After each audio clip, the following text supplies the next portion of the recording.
عايزه استاذنك، يعني عايزه اسالك سؤال، يعني اسمح لي، يعني انا بقالي برضو معاكم سنين على السوشيال ميديا وبعلمكم حاجات كتيره عن صحتكم والتغذيه. انت ليه مريض سكر من النوع التاني لحد دلوقتي؟ عايزاك تجاوب بجد، بس تكون صادق مع نفسك. انت ليه مريض سكر من النوع التاني لحد دلوقتي؟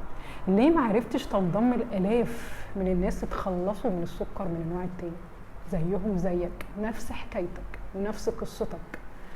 وفيهم ناس ما تابعوش معايا وما دفعوليش فلوس، مجرد ما اتبعوا الكلام الموجود على القناه وبداوا يسمعوا ويطبقوا، هم دلوقتي مش مرضى سكر، خرجوا السكر بره وقدروا يتعافوا من السكر من النوع التاني.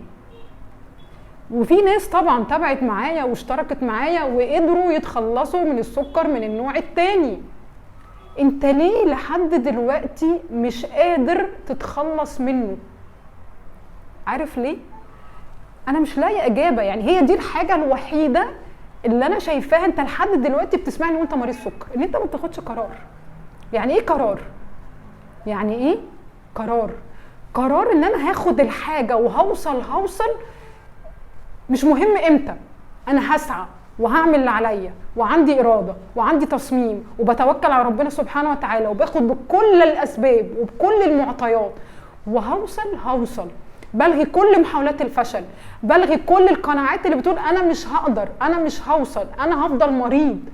هم يفرقوا عنك ايه؟ هم خدوا القرار يتعلموا المحتوى اللي موجود على القناه، لان الحمد لله مقدمه اكتر من 50 فيديو بيقول لك خطوه بخطوه وبيعلمك كل حاجه من غير ما تروح تدفع اي اشتراك.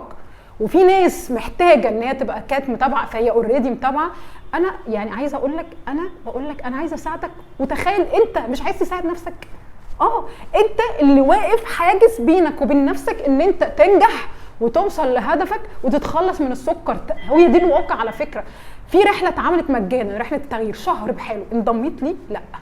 في محتوى متقدم على قناه اليوتيوب كتبته وذاكرته واتعلمت ازاي تعمل نفسك دايت وطبقت كل اللي موجود وتخرج السكر بره؟ لا.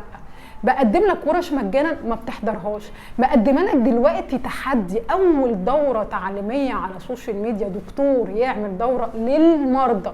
انا دايما بعمل كورسات للطلبه، لكن انا اقدم محتوى واجهزه بقالي شهر ونص عشان اساعدك ان بنهايه 2023 اقدر ان انا اساعد 150 ينضموا للقايمه يتخلصوا من السكر. هعملها على 3 مرات، والسعر الاول دوره دي طبعا مش هيتكرر تاني. لا، لان مش هتلاقي حد يجي يقول لك والله انا بختار الدايت ده للمريض بناء على 1 2. انا هقول لك ده في الكورس، مش هقول. في ناس هتقول لك انا هعمل كذا كذا فبالتالي بختار الدايت بناء عن كذا، مش هيقول لك عشان تروح له تكشف. ده طبيعي، ما فيهاش حاجه، ده طبيعي، ما ده رزقه، صح؟ انا جايه بقى بعلمك، انا جايه بقول لك انا كل اللي بعمله مع المرضى وازاي نجحوا انا عاملاه في كورس لمده 20 ساعه 4 ايام، تزود المعرفه بتاعتك وما يبقاش في حاجز بينك وما بين المرض. والكوست ولا حاجه، يعني قيمه الاشتراك ولا حاجه. يبقى ايه اللي مخليك ما تاخدش القرار؟ ايه اللي انت هتخسره؟ انت هتخسر لو انت فعلا ما حضرتش معايا الكورس ده. مستنياك تكون موجود معايا، مستنياك تاخد القرار وتخرج السكر بره.